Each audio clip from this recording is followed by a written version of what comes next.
நேற்று இதை விட அதிகமாக இருக்கும் உங்களுக்கு. அப்படியா? இது கம்மிண்ணா, நேற்று அதிகமாகிடுச்சுண்ணா. இது அந்த இது வரையும் போயிடுச்சு போல. பிரிட்ஜ் வரையுமா? அந்த கீழே அந்த தட்டு இருக்குது இல்லை, அது வரையும் போயிருக்கு. இப்போ இது மழை குறைய ஆமாம், குறைஞ்சி. அது இப்போ பரவாயில்ல, இது ஆறு சமமாயிடுச்சு. இனிமேல் அந்த மணல் திருட்டெல்லாம் கொஞ்சம் குறைச்சாதான் நல்லாயிருக்கும். அப்படி குழி இல்லாமல் ஆகிடுங்களா? ஆமாம், ஃபுல்லாக முன்னாடி தண்ணி வராதுக்கு காரணமே அதானே.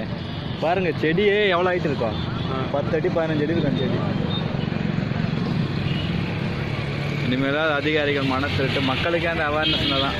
இல்லை, இதுவே குறைத்து ரொம்ப நாள் ஆகும். தண்ணி குறைத்து ரொம்ப நாள் ஆகும். ஒன்று முன்னாடி ஃபுல்லாக மணல் எடுத்துட்டாங்கன்னா அங்கங்கே ஆள் ஹைட்டுக்கு இது இங்கே பாருங்க. இப்போ கண்டிப்பாக சமமாயிட்டு. ஆமாம் ஆமாம்.